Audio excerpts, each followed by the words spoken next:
Alors, bonjour.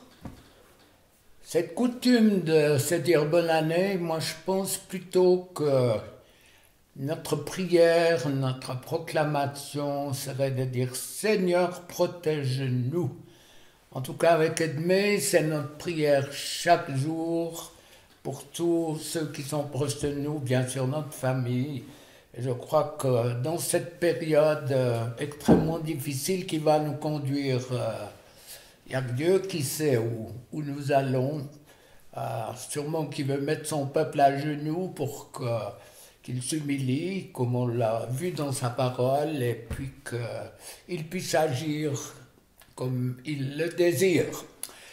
En pensant à ce petit moment, Dieu cherche un homme, une femme, il cherche jamais une foule, toujours impressionné de voir comment Dieu fait les choses au travers d'une personne. Cacherai-je, Genèse 18 à Abraham, ce que je vais faire? Il allait détruire Sodome et Gomorrhe. Et puis ensuite, il y a Joseph qui va tirer 13 ans de prison pour sauver le peuple d'Israël. Et puis après, il y a Moïse, il y a Josué, il y a Gédéon qui a une très très mauvaise image de lui, plein de rejet, d'insécurité. Bien sûr, ils sont pourchassés par les Madianites et puis il bat son blé dans le pressoir, c'est assez rigolo. Pour moi en tout cas, mais les choses elles sont comme ça. Puis il y a des femmes aussi, il y a Déborah qui était juge, il y a Ruth, il y a Esther, il y a Rahab qui est une prostituée qui a raconté des bobards en disant ils sont pas là alors qu'ils sont sur le toit. Ça nous libère pas, dédouane pas pour raconter des histoires pas vraies, mais Dieu est Dieu et il fait les choses comme il veut. Puis ensuite il y a toute cette lignée de prophètes, les grands prophètes, Ésaïe, Jérémie, Ézéchiel, et puis ensuite il y a toute la lignée des petits prophètes, et puis après le grand prophète c'est Jésus, et puis maintenant c'est nous. Alors qu'est-ce qu'on a à apporter à toutes ces personnes qui sont autour de nous, qui sont angoissées, qui sont paniquées, qui vivent vraiment dans la peur? Si on lit Apocalypse 6, on voit que les gens meurent de peur, et je crois que c'est le cas. Comme moi, j'ai entendu des médecins, des infirmières, je pense que c'est pratiquement en Italie, en Lombardie, là, dans la première période janvier-février, qui disaient qu'ils avaient vu des personnes qui étaient mortes de peur et d'angoisse. Et on imagine bien. Et puis donc, par rapport à ça, aux peurs, aux angoisses, je vous fais un petit résumé de quelque chose que j'ai lu d'une femme, Marie-Paul Schneider-Warhol, qui est prof de sciences pharmaceutiques à l'Uni de Genève et de Lausanne. Ça a paru dans le journal de la Migros en janvier 2020. Et puis elle dit, parce que pour moi c'est important pour peut-être des personnes qui m'écoutent, mais aussi pour vous parce que si Dieu cherche un homme et une femme, c'est qu'il a besoin de vous dans ces temps, et puis aider ceux qui sont autour de nous. Donc les médias, les blogs, Internet, etc., sèment un doute, une critique, il y a un défilé de pensées négatives. Par exemple, sur l'efficacité des vaccins, des médicaments, il y a un climat anxiogène. Et puis il y a une foule de sites internet, une somme considérable d'infos qui alimentent les peurs et les angoisses. Et ça, quand on prie pour les gens, il faut le savoir. La perte, la grande peur, c'est la porte ouverte, tout ça, aux maladies imaginaires. Et j'en ai croisé combien de temps d'années? Des personnes qui croient être malades et puis absolument rien du tout. Il y a même la femme d'un grand chirurgien français qui était venu chez nous depuis l'autre bout de la France. Elle était convaincue qu'elle avait quelque chose. Son mari lui disait non, t'as rien, t'as rien. Puis ils sont quand même venus prier, mais après elle faisait un tel chantage, même au suicide, qu'il a opéré. Il n'y avait absolument rien. Et dans la tête, les images, les trucs que les personnes, que l'ennemi déforme, débouchent sur un tas de problèmes qui sont imaginaires. Alors, l'effet nocebo, qui vient du latin « je vais nuire », c'est intéressant. Je vais nuire, enlève les bienfaits même de la prière, il faut le savoir. C'est exactement le même scénario. Si je vous lis ça, c'est extrêmement parallèle avec la prière qu'on fait pour les personnes qui croient leurs pensées, c'est-à-dire qui croient ce que l'ennemi leur dit, mais qui sont incapables de croire ce que Dieu dit. C'est douloureux, c'est épuisant, c'est pompant de ces gens qui... il y a un mur qui est blanc, puis il trouve qu'il est noir. Donc, il y a un moment, on arrête de discuter. Alors, les conséquences de cet effet nocebo sur le corps, le métabolisme, des maux de tête, des maux sur le cœur, sur l'estomac, une grande fatigue, il y a des dérangements physiques au quotidien. Et tout ça, c'est dans la tête. Donc, vous qui pratiquez la délivrance, soyez sensibles à ces choses. J'ai pris qu'un résumé. Et alors, à partir de là, il y a 3 domaines de la personne qui sont touchés. Ça veut dire les pensées, la volonté et puis les émotions. Donc, quand tes pensées contredisent ou expliquent ou contrôlent ce que Dieu veut dire, c'est clair que ça ne marchera pas du tout. Et l'ennemi est passé maître pour fausser nos pensées, notre perception. On lit certaines choses et puis dans la tête, ça décode presque le contraire. Vous allez vous dire, mais attends, qu'est-ce qu'il nous raconte là? C'est l'expérience qui me fait dire tout ça. Donc, à partir des pensées, la volonté, elle est engagée d'une manière positive ou négative, constructrice ou alors elle détruit tout. Et puis alors, quand ça touche les émotions, c'est le summum. Donc, on cherchera des églises où on travaille sur les émotions, où on a besoin de recevoir notre prophétie comme un drogué qui va prendre sa dose. On a besoin de l'émotion, on s'éclate dans ce qu'on appelle la louange, alors que c'est un bruit infernal de musique, de cris et de tout. Il y a tout sauf Dieu, même si je parais un petit peu difficile et à la limite un petit peu méchant sur les bords, mais c'est un besoin d'avoir ce tumulte. On le voit du reste dans le monde.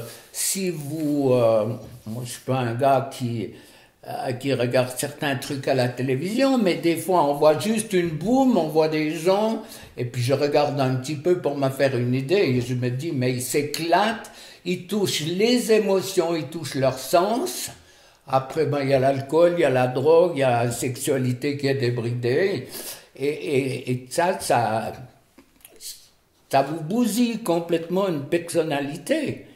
Donc, si les émotions sont indisciplinées, si elles ne sont pas gérées par la prière de délivrance en tout cas, il y aura des racines remplies d'amertume, il y a une obscurité, il y a une séduction qui vient et qui fait qu'on est trompé. Quand on est séduit, on est trompé, ça c'est...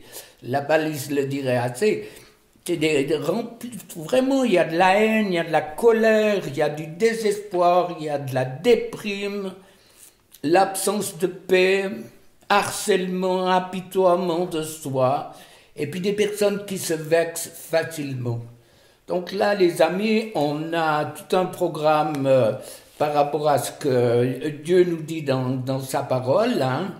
Ils ont crié donc dans le psaume 107, « Dites merci au Seigneur, car il est bon et son amour est pour toujours.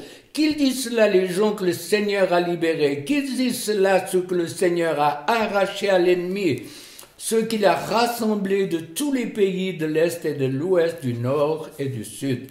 Certains marchaient un peu partout dans le désert, dans des endroits perdus. Ils ne retrouvaient pas le chemin pour aller dans un lieu habité. Ils avaient faim, soif, ils étaient découragés. Dans leur malheur, ils ont crié vers le Seigneur. Et le Seigneur les a délivrés de leur peur. Il les a conduits tout droit vers un lieu habité. Qu'ils remercient le Seigneur pour son amour, pour ses actions étonnantes envers les humains. Oui, il a donné à boire à ceux qui mouraient de soif, il a nourri généreusement ceux qui mouraient de faim. D'autres étaient en prison dans une cellule sombre. Ils étaient très malheureux, attachés à des chaînes. Ils ont refusé d'obéir au commandement de Dieu. Ils ont méprisé le projet du Dieu très haut. Dieu les a brisés par la souffrance. Ils sont tombés et personne n'est venu les aider. Alors dans leur malheur, ils ont crié vers le Seigneur et le Seigneur les a sauvés de la peur, les a fait sortir de leurs cellules, il a cassé leurs chaînes, de leurs sombres, de leurs cellules sombres.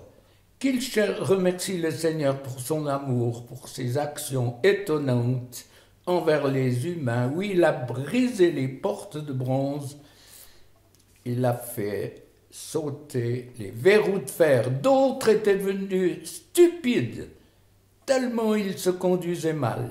Ils se rendaient malheureux par leur faute. Alors l'anorexie, ils ne pouvaient plus rien avaler, ils étaient proches de la mort.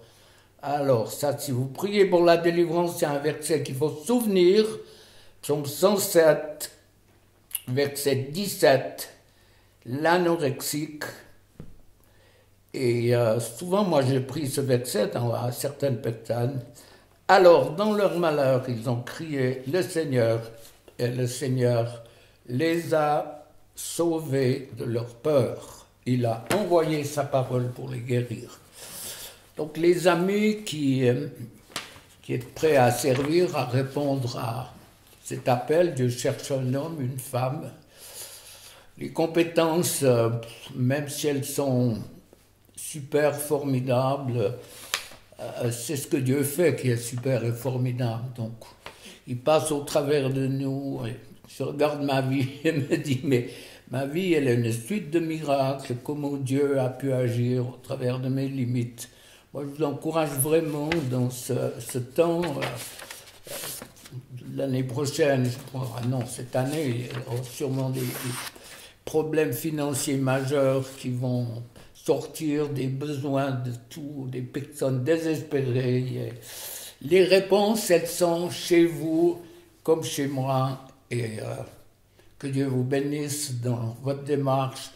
Méditez ce psaume 107. Moi, je l'ai lu dans la parole de vie. Et c'est vrai que c'est très explicite dans certains passages. Alors on va prier, Seigneur, dans ta grâce infinie, c'est pas tu cherches un homme, tu cherches une femme. Dans ceux que tu as choisis, il y avait, c'est vrai, des hommes et des femmes extraordinaires, d'autres un peu moins. Et puis, c'est ce que tu fais au travers d'eux. Je dis souvent, j'ai jamais entendu un arbre dire youpi, je porte du fruit, ou une vache youpi, j'ai du lait. Pour l'un et pour l'autre, c'est normal. Et c'est ce que tu attends de nous, que nous portions du fruit.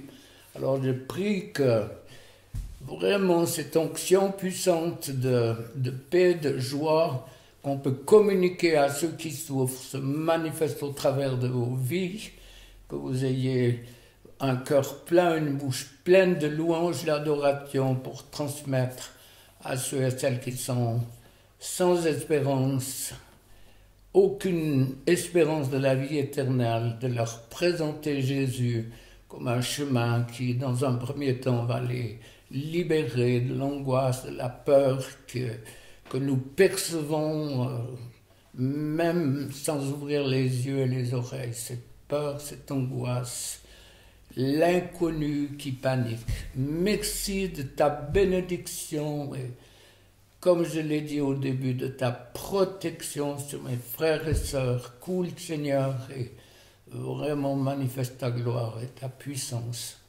Et puis unis-nous toujours plus, comme du temps des actes. Il y a cette pandémie, c'est vrai, cette communion fraternelle qui nous manque, les chants, le fait d'être proches l'un de l'autre, les regards, les sourires, les larmes, les grimaces, toutes ces choses qu'on peut interpréter pour aider ceux qui souffrent. Alors, merci de cette onction qui coule de ton trône et que par grâce on peut communiquer à tous ceux qui sont perdus. Amen.